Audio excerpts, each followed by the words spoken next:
Vous êtes là, enfin! Oh, père! Rendez-vous compte, père, je suis parti avec 30 moutons, et je reviens avec 40. 10 agneaux sont nés. N'est-ce pas merveilleux? Viens! Viens par ici. Regardez. Tu es un bon fils, Abel. Que le Seigneur te bénisse.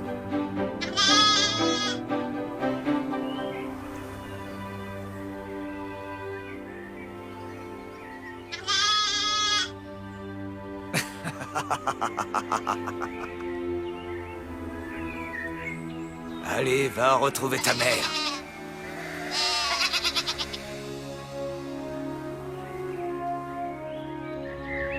Le Seigneur Dieu a dit, croissez et multipliez-vous, emplissez la terre et soumettez-la, dominez les poissons de la mer, les oiseaux du ciel et tous les animaux qui se déplacent sur la terre. Quant à toi, femme, je multiplierai les peines de tes grossesses, et tu enfanteras dans la douleur. Et toi, l'homme, tu gagneras ton pain à la sueur de ton front, jusqu'à ce que tu retournes au sol dont tu fus tiré. Car tu es poussière et tu retourneras à la poussière. Et Adam obéit. Il s'unit à Ève, sa femme, et il affronta avec elle les difficultés de la vie.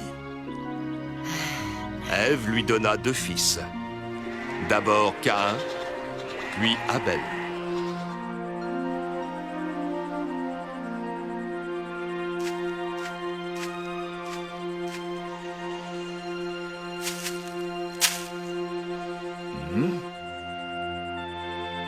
Caïn était un paysan qui cultivait la terre. Abel était un berger. Mère, vous êtes fatiguée. Laissez-nous faire la cuisine. Merci, mes filles, vous êtes si attentionnées.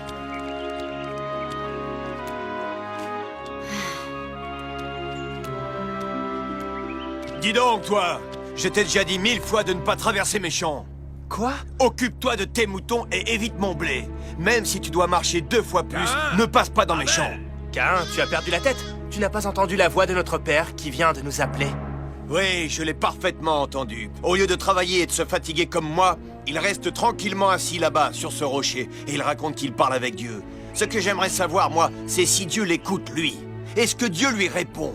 C'est ça que j'appelle avoir une conversation avec quelqu'un. Mais en fait, il est devenu paresseux depuis qu'il a 2 fils qui font tout le travail à sa place. C'est un prétexte pour ne rien faire.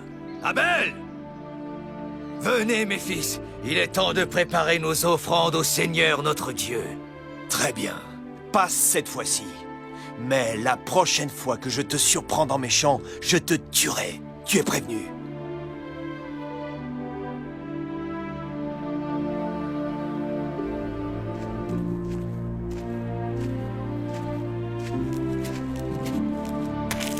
Tenez, père. Voici mon offrande au Seigneur. Si tu es véritablement heureux d'offrir les fruits de la terre au Seigneur notre Dieu, alors je suis certain qu'ils trouveront grâce à ses yeux. Mais les offres-tu avec joie et gratitude dans ton cœur, Caïn? Évidemment que je suis heureux de les offrir au Seigneur, même si j'ai dû faire de gros efforts pour les apporter jusqu'ici. J'aurais préféré rester à la maison et me reposer. Le travail au champ toute la journée est épuisant. Il faut qu'il en soit ainsi. C'est la volonté de Dieu. Oui, mais pendant que moi je m'éreinte dans les champs, vous ne faites rien d'autre que parler avec lui, tranquillement assis sous un arbre. Caïn, il faut toujours que tu te plaignes de quelque chose. Qu'offres-tu, Abel?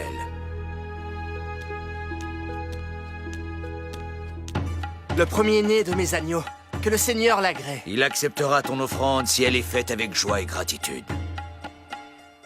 Le Seigneur peut lire dans mon cœur, père. Il sait qu'il déborde de joie et de gratitude envers lui. Béni soit le Seigneur Tout-Puissant. Béni soit le Seigneur sur la terre comme au ciel. Partout et toujours. Que son nom soit béni. Qu'il soit béni. Ô Seigneur, nous te supplions d'accepter nos offrandes, les fruits de notre labeur que nous t'offrons avec gratitude pour tout ton amour. Où est Caïn? Encore au travail. Cela plaira au Seigneur.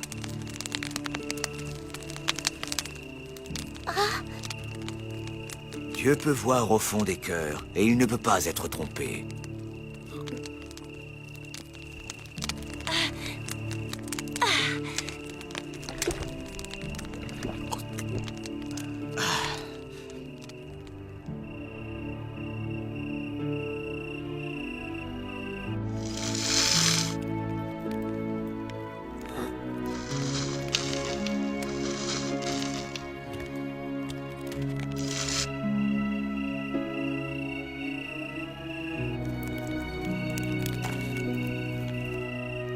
Caïn, mon fils, es-tu là?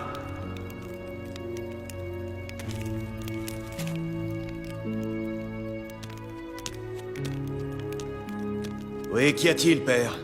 Je vois que tu accumules les richesses, mon fils. Vous savez que tout ce que je possède vous appartient, père. Je vous l'ai répété maintes et maintes fois. Comment dois-je le dire pour vous le faire comprendre? Oui, je le sais, Caïn, tu me l'as déjà dit maintes et maintes fois, et je t'ai bien entendu à chaque fois. Mais tu sembles agir plus par cupidité que par générosité. Père, comment pouvez-vous dire une chose pareille? Ce que je fais, c'est pour le bien de la famille. Oh, certainement, mais chaque fois que la famille a besoin de la moindre de ces choses, tu te plains amèrement et tu grinces des dents avant de consentir à la donner. Mais père, vous savez que tous dans la famille sont négligents, ils dilapident nos richesses constamment. C'est pour cette raison qu'ils me demandent sans cesse de nouvelles provisions. Mon fils, tu sembles malheureux même au moment où tu fais tes offrandes au Seigneur notre Dieu. Mais père, aujourd'hui encore, j'ai apporté une magnifique corbeille de fruits. Oui, mais le don ne t'a apporté aucune joie, Caïn. Le Seigneur peut lire l'insatisfaction qui habite ton cœur. Vous en êtes bien sûr? Et comment le savez-vous? C'est lui qui vous l'a dit? Et qu'est-ce qu'il vous a raconté sur Abel? Il doit être très content d'Abel. Père, c'est moi qui trime du matin au soir dans les champs, qu'il pleuve ou qu'il vente, et c'est moi qui nourris cette famille par mon labeur. Et pourtant le Seigneur n'est pas content de moi? Pourquoi avez-vous voulu la naissance d'Abel? Abel t'aime, Caïn, tu ne peux pas l'ignorer.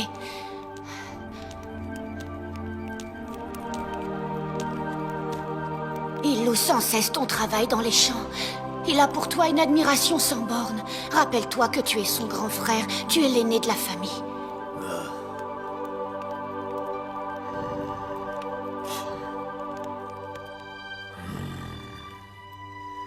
Ne craignez rien, je ferai toujours ce que vous m'ordonnerez. C'est la volonté de Dieu. Je suis heureux d'entendre tes paroles, mon fils. Bonne nuit. Que Dieu l'aide à tenir la promesse qu'il vient de faire.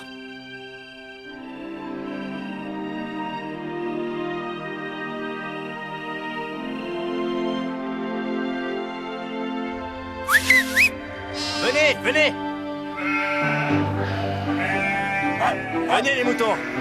Allez, nous allons sur le pré en haut de la colline. Rassemble le troupeau. Allez! Allez! On avance, allons-y! C'est bien.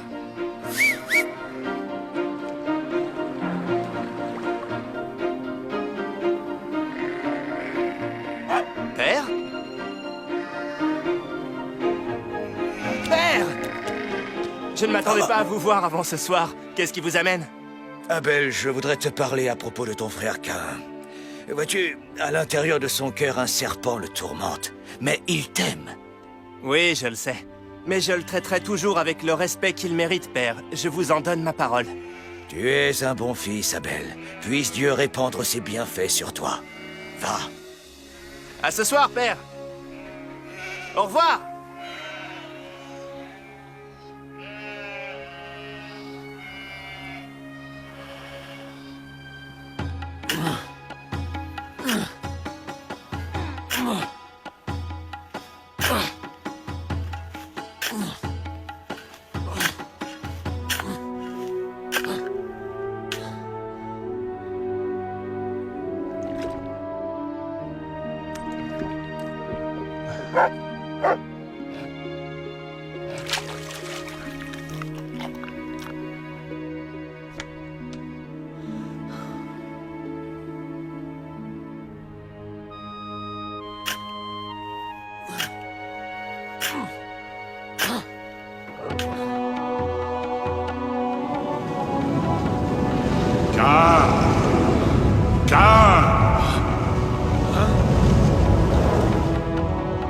Qui es-tu? Où es-tu? Tu sais qui je suis, Caïn, et je suis partout. Oui, tu es le Seigneur. Tu as parlé avec Abel. Pourquoi me le demandes-tu? Qu'est-ce qui t'inquiète? Je n'ai nul besoin de parler avec lui, c'est avec toi que je veux parler. Tu es celui dont la conduite m'inquiète. Alors parle, Seigneur. Pourquoi ton visage est-il toujours triste? Je ne sais pas. Oh oui, tu le sais. Change ta conduite et recommence à sourire. Le mal t'attend en embuscade. Tu dois le combattre et le vaincre. Je le ferai, Seigneur. Oui, Seigneur, j'essaierai de le faire. Si j'en suis capable. En serais-je capable, Seigneur? Toi qui sais tout, tu peux me le dire, Seigneur. Réponds-moi, je t'en supplie. Réponds-moi.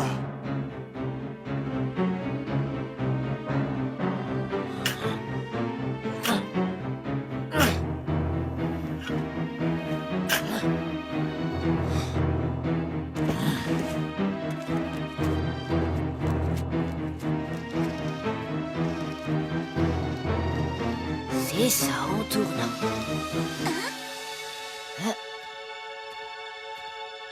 Que fait Cain ici?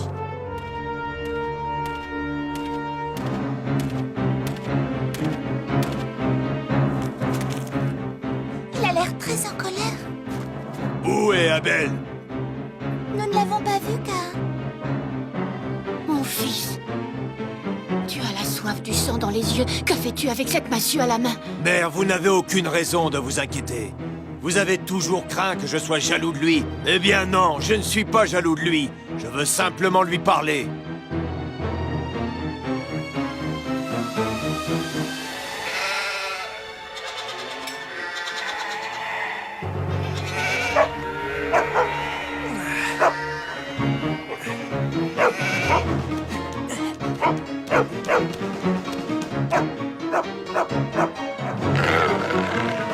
Laisse-la tranquille! Qu'est-ce qui s'est passé?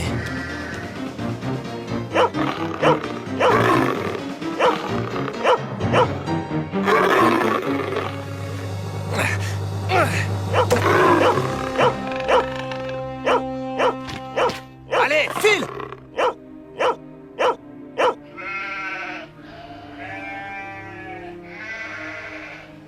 Qu'est-ce qui t'inquiète, ma chère femme? Nous avons 10 agneaux et les récoltes seront bonnes cette année. Cain est passé il y a un instant. Et alors? Il cherchait Abel et il parlait comme s'il avait perdu la tête. Alors tu as raison de t'inquiéter. Je vais aller le chercher.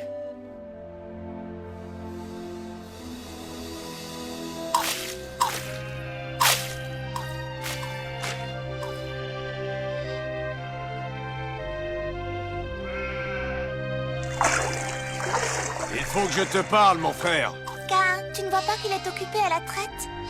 Vous deux, les filles, vous pouvez terminer ça sans lui. Et quand vous aurez fini, rapportez le lait à votre mère. Elle a déjà allumé le feu sous la marmite. Oui, finissez les filles. Pendant ce temps, je vais voir comment je peux aider mon frère.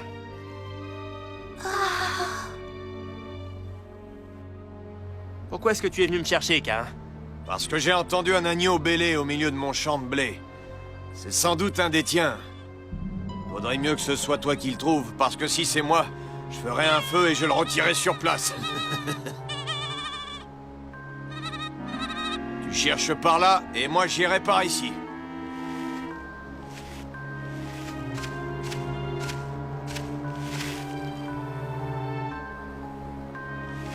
Où es-tu? Où es-tu? Ah, te voilà enfin, mon petit agneau. Je vais te sortir de là tout de suite, espèce de garnement. Je me demande qui t'a attaché là. Qui a bien pu faire ça? C'est moi, mon très cher frère. Ah! Ah!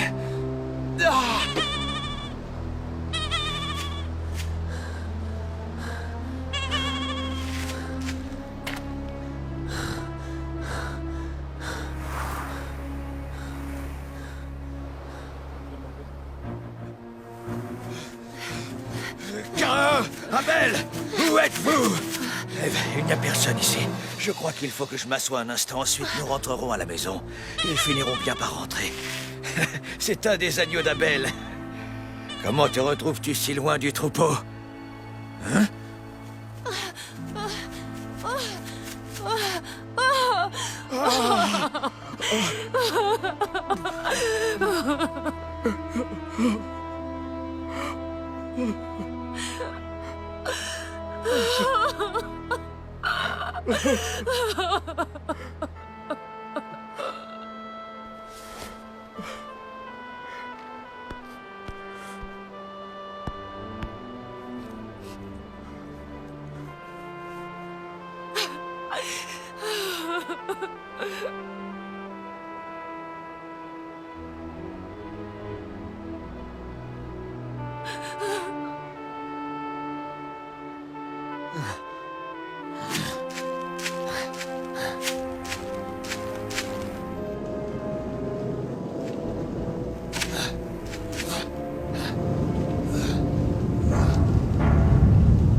Tu reconnais ma voix?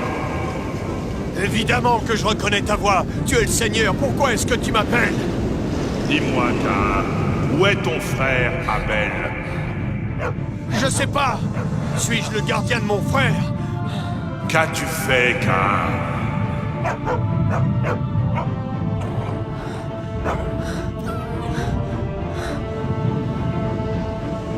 Tu ne peux pas fuir, Caïn. Écoute le sang de ton frère crier vers moi depuis le sol. Je l'entends. Sois maudit, Caïn. Fuis le sol qui, par ta main, a bu le sang de ton frère. Tu es maudit par le sang de ton frère. Si tu cultives la terre, elle ne te donnera plus ses fruits. Et toi, tu seras pour toujours un fugitif parcourant la terre. Oui, Seigneur, j'ai tué mon frère. Ne m'abandonne pas. Je suis là, Caïn. Je suis trop coupable pour espérer ton pardon. Tu me bannis aujourd'hui de mes terres fertiles, et je devrais me cacher loin de toi. Je suis terrifié, ô Seigneur. Je vais devenir un fugitif errant sur la terre, maudit et méprisé, et le premier venu me tuera.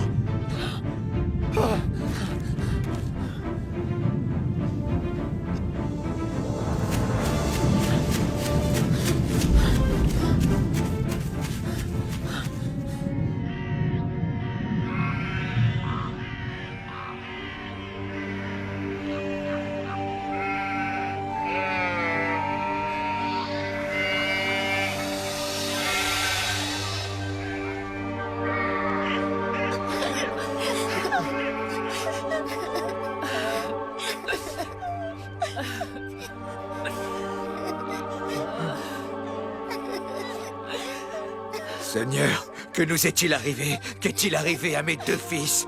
Aide-moi à comprendre ce que seul je ne peux comprendre. Seigneur!